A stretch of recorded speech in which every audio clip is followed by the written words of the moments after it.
சுவாமி பவுண்டரீபுரம் சுவாமி ஹைதராபாத் எழுதிட்டார். கிட்டத்தட்ட ஒரு மாத காலம் அங்கே வந்து திருப்பாய் உபன்யாசம் பண்ணார். அங்கே இருக்கிறவா பல பேர் வந்து இந்த ஆசிரமத்தை பற்றி எனக்கு தெரியவே தெரியல. அதாவது நாங்கள் ஆந்திர தேசத்தில் இருக்கோம், மீதி பேர்லாம் தெரியுது, இந்த ஆசிரமத்தை பற்றி எனக்கு தெரியல அப்படின்னு சொல்லி அவள் விஜாபனம் பண்ணா.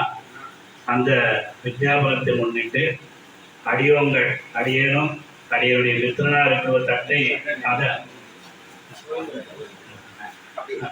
இந்த தட்டை கோவிந்தராஜன் நாங்கள் 2 பேரும் கலந்துட்டு ஆச்சாரியாமிர்தம் அப்படின்னு சொல்லி சுவாமியுடைய சஷ்டி மூர்த்தி சந்தர்ப்பத்தில் தெலுங்கில் இந்த ஆசிரமத்தை பற்றியும் சுவாமியை பற்றியும் இந்த ஆசிரமத்துடைய பரம்பரை பற்றியும் அதே மாதிரி இங்கிலீஷ் ஆர்டிகல்ஸு அதே தெலுங்கு ஆர்டிகல்ஸ் இதோட கலந்து பரம்பரா அப்படின்னு ஒரு வெப்சைட் ஒன்று இருக்கு. அந்த வெப்சைட் மூலமாக கிட்டத்தட்ட எங்கள் வாத்தியார் பிரபந்த வாத்தியார் அதாவது ஸ்ரீ சேஷாதிரியங்க கம்பராஜ சேஷாதிரியங்க சுவாமி அவருடைய ஸ்மிருத்தியர்த்தம் ஆந்திர தேசத்தில் விசேஷமாக ஸ்தோத்திர பாடங்கள் அதே மாதிரி திவ்ய பிரபந்தங்கள்லாம் கற்றுக் கொடுத்துருக்கோம்.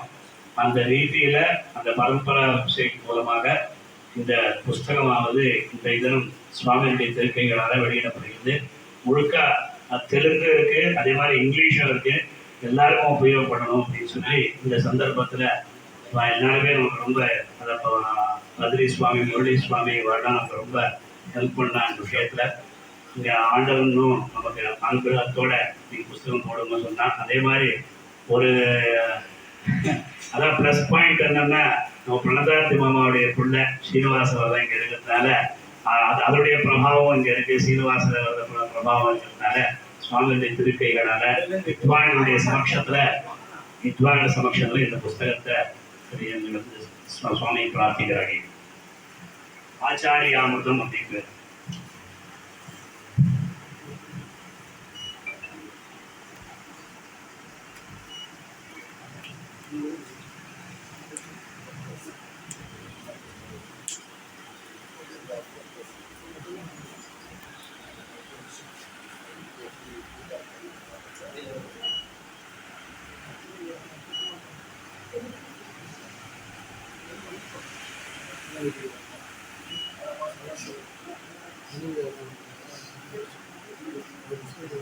Only